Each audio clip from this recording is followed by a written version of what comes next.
Remodeling Business Blueprint, Episode 48, Why It's a Great Time to Be a Remodeler.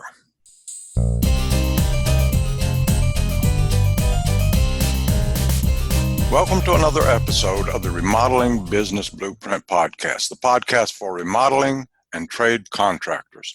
Our goal is to help contractors have a strong, successful business with the assurance of a bright, enjoyable future.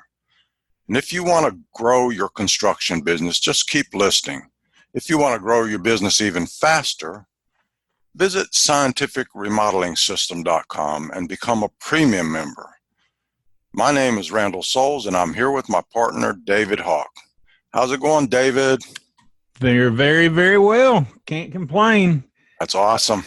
Yeah. So today on this podcast, we're going to discuss why it's a great time to be a remodeler. And I think there's just no better time for it. Yeah, this is a great time. We finally come out of the recession. It's pretty steady despite all the political upheaval. It is still going well. Construction is booming. It is all over the United States. Definitely. I see it everywhere. I mean, you can't, of course, we're both in Chattanooga, Tennessee, and you just can't drive down a road that isn't have some kind of construction somewhere, whether it's a house or commercial project or whatever. Yeah, there's some money being made these days, and of course, you have to make it before the next recession, which will come. Let's not talk about that. Okay. So one of the things that one of the reasons that it's a good reason to be a remodeler right now is it's easy to get started. It is. I think that's a little bit of a double-edged sword too, because it puts a lot of people in business that really shouldn't be in business maybe. That's true, but our listeners are not that kind. They're that's right. Good guys. But you can get started easy with just some tools. I mean, basically tools in a truck, and you can get started and be a remodeler.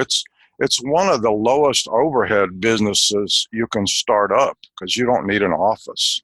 Right. I remember when I got started, if I needed a tool, I just when I would contract a job, if I knew I needed a tool, I put that money into the job and went and bought the tool. That is a great point.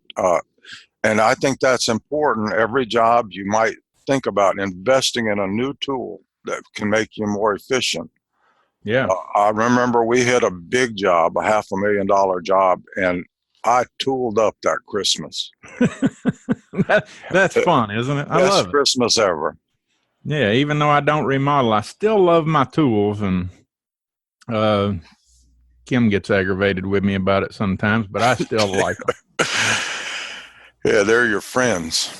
Yeah, so the other thing with remodeling, I think, so much stuff is being disrupted these days. Hotels are being disrupted with Airbnb, and taxis are being disrupted with, Uber, and all different kinds of things with technology. But remodeling is so custom that I don't see that being taken over by any kind of automation anytime soon anyway. Right. It is a very difficult thing to do because every project is one of a kind. What we have today is anything that's repeatable is going to be automated. Like we have in China, there are going to be over 1,000 automated restaurants within the next 2 years. Yeah. And so, and we have automation happening in restaurants here because it's repeatable.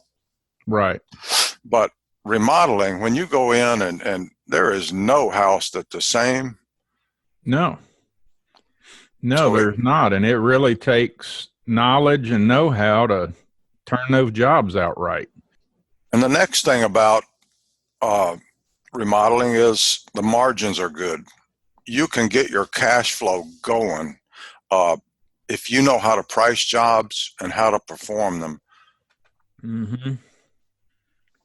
I liked when we were remodeling, and one of the things, talking about margins, one of the things I used to do was I had draws set at certain times. So when we started the job, I got so much. When sheetrock went up, I got so much, and on down. But you had told me long ago a better way to get, well, not really margins, but get cash flow was charging every week.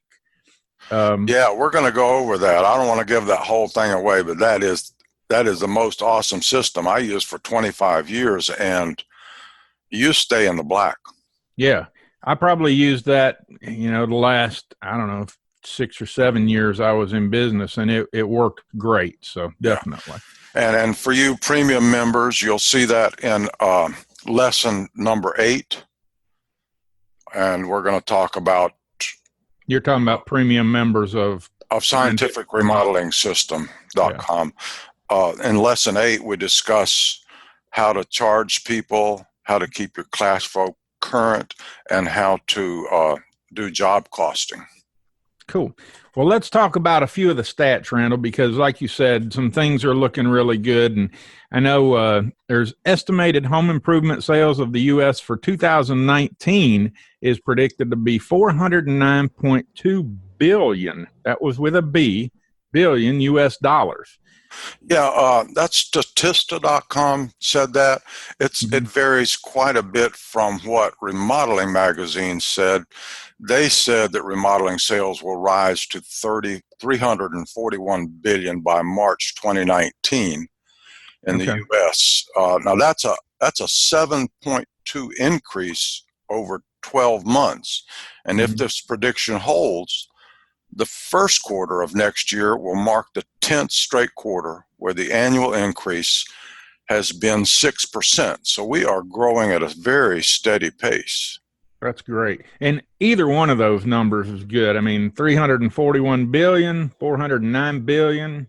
There's plenty of work for everybody who wants it. They're all increases. Yeah.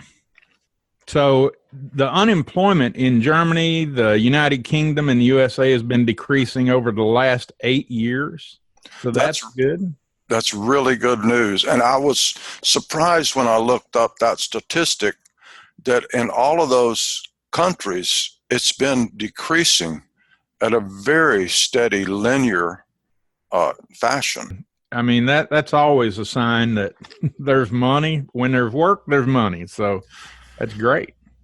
Yeah, and here in the U.S., the June 2018 Bureau of Labor Statistics concerning construction employment, it's still trending up. And the last quarter, this is kind of hard for me to believe, but the last quarter, they said they added 13,000 jobs in the last quarter, and it has increased 282,000 over the year.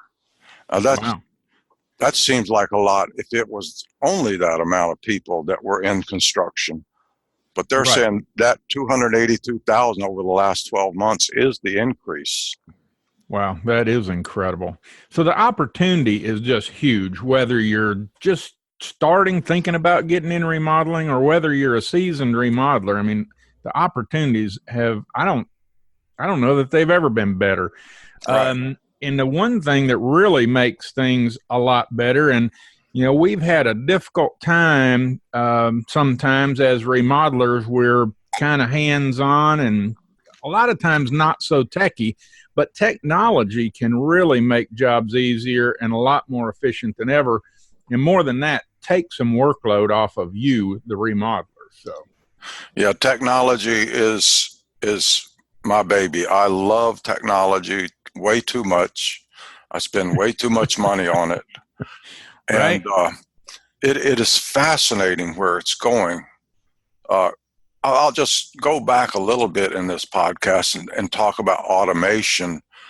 They are building homes, more and more homes, with 3D printing.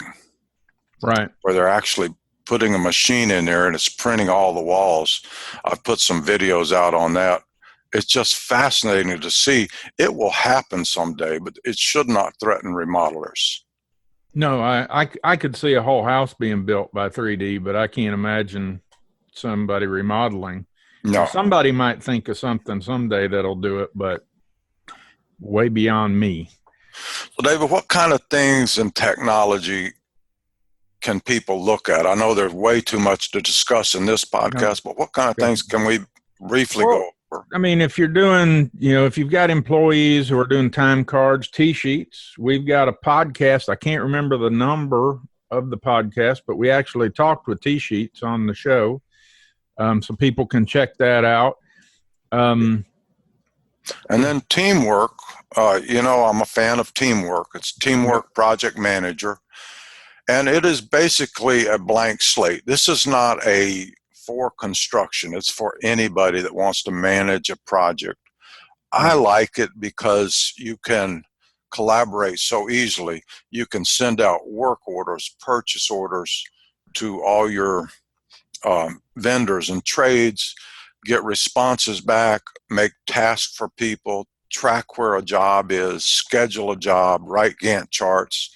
I mean, it's a pretty all-inclusive. Plus now they have chat on it. So Teamwork is a great program. It's made by a team in Cork, Ireland, and they are constantly improving it. I've been following it for about 5 years now. Yeah. I know we've both used that, and it is a great program. Of course, then you've got Builder Trend that is just for builders, and it kind of gives you the whole thing, customer relation management, the estimating, collaboration with clients and trades, and financial management too.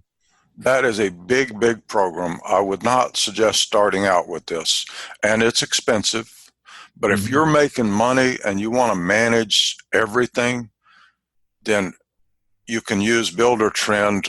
They have a lot of training. Their support is excellent, but this is not something for a newbie. It is a medium to large company. Well, something that I used that I really liked was Trello. And I know you've got some videos out on using Trello and how to do it with construction, but I really liked Trello. It's easy to use. Yeah. And I made a complete project management out of Trello. It's 7 different boards from CRM and design all the way to the end of the job. And it's really a cool little system. I wouldn't, if you're managing 50, 100 jobs a year, it might be a little much. You want something more dedicated, but Trello works, and it's really cool and easy, and it's very visual. If you haven't tried to go take a look at it, it's free. Yeah, that's the other nice thing about it. It was free. There's a couple others, Basecamp and then Golden Seal. I think you've done a little research on that. I've done some research. I've never used it. It is very old school. I mean, the website is so old school. It looks like 1985 or something. But it's so, I did go through it, and it has a lot in it. It's just one of these websites that hasn't modernized, but it has a whole lot in it. It's a very complete program for the small to medium companies. And it's inexpensive, $500 you can get in on the base. Wow. And you can do a lot with that, but it's just something to mention. That's all. Yeah. Well, cool. And, when it comes down to my heart and soul, marketing, that marketing has changed so much. It's a lot cheaper to reach a very targeted audience now than it's ever been.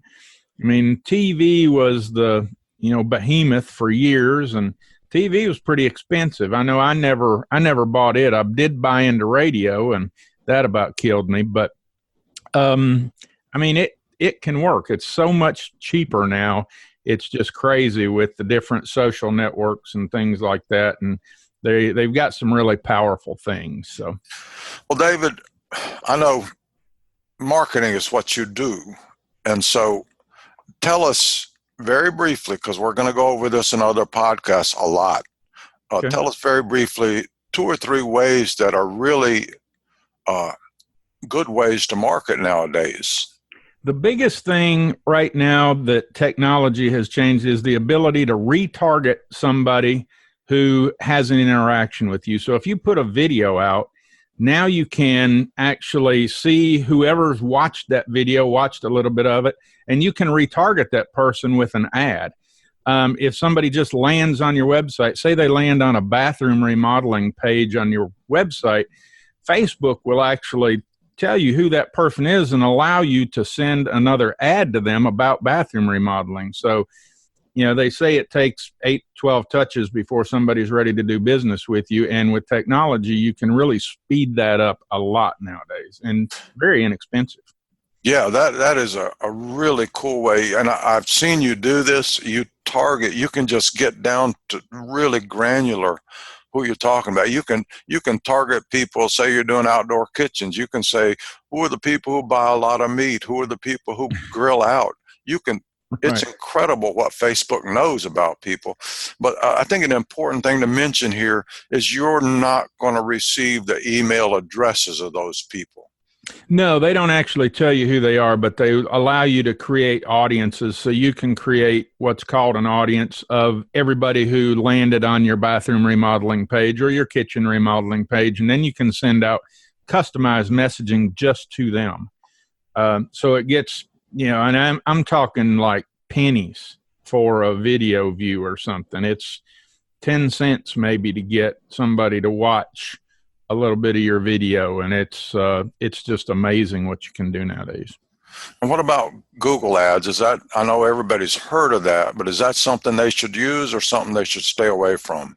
I think Google ads are particularly just for service businesses like construction and remodeling are perfect because people are actually out there searching. There's a dedicated intent for them searching. They're looking for a bathroom remodel. And actually, I just did a video. There are 3 things people are looking for when they're searching on Google, and one of them is ideas, plans, and costs. So if you target those keywords for people searching, say, kitchen remodeling ideas, you can bring them to your website because Google is just a click. They're going to take them to your website, take them to a dedicated page, and from there, get Facebook to tell you or build a list of everybody who landed on that page and retarget them with ads through Facebook. And that's really the major power of Facebook that most nobody really is capitalizing on, but it's a huge opportunity right now. And we'll just discuss one more thing here. On LinkedIn, we know that a lot of professionals sign up, whether they're managers, owners, or employees. They're usually people making some money. So would that be a good target, and how could you use LinkedIn to market? If you're going to do like business to business, so if you're going to remodel strip centers, or do a little bit of commercial work, I think LinkedIn is a great place to connect with those people and just start having conversations with them. You can get into the conversation and get the meeting really pretty easily. And the nice thing too about social and these methods that I'm talking about with Google and kind of getting into the beginning stages when somebody's looking for kitchen remodeling ideas rather than looking for a kitchen remodeler, you're in way before anybody even knows there's a kitchen job available. So by the time you get in early when they're looking for ideas and help them with that, by the time they're ready to remodel, most of the time they're going to choose you. They're not even going to look at any other contractors, so it cuts the competition out. It's very powerful. Well, David, that brings us to the end of another Sterling Remodeling Business Blueprint episode. It's been great talking about this, and today we've gone over why this is a great time to be in the remodeling business. The economy is good, unemployment is down, and technology is making our jobs easier than ever to run. Definitely. So the opportunity is huge for everybody. If you have any questions, or you can leave a comment under each episode over at remodelingbusinessblueprint.com, or you can hit the contact button at the top of the page again on remodelingbusinessblueprint.com, or just email us at feedback@remodelingbusinessblueprint.com. That's correct, isn't it, Randall? It's feedback at remodelingbusinessblueprint.com. Okay, so feedback at remodelingbusinessblueprint.com. And if people are a premium member of the scientific remodeling system, they can actually email you at premium@remodelingbusinessblueprint.com, correct? Yeah, and they'll get priority there. We'll reply to them as quickly as possible. We urge everyone to leave comments and send us feedback. Maybe you'd like to hear something on this show. Well, and if you'd like to be a guest on the show or just have a question, something you'd like us to cover on the show, we'd love to hear that too. So let us know, get in touch, and until next week, Randall, say goodbye. Adios. See ya.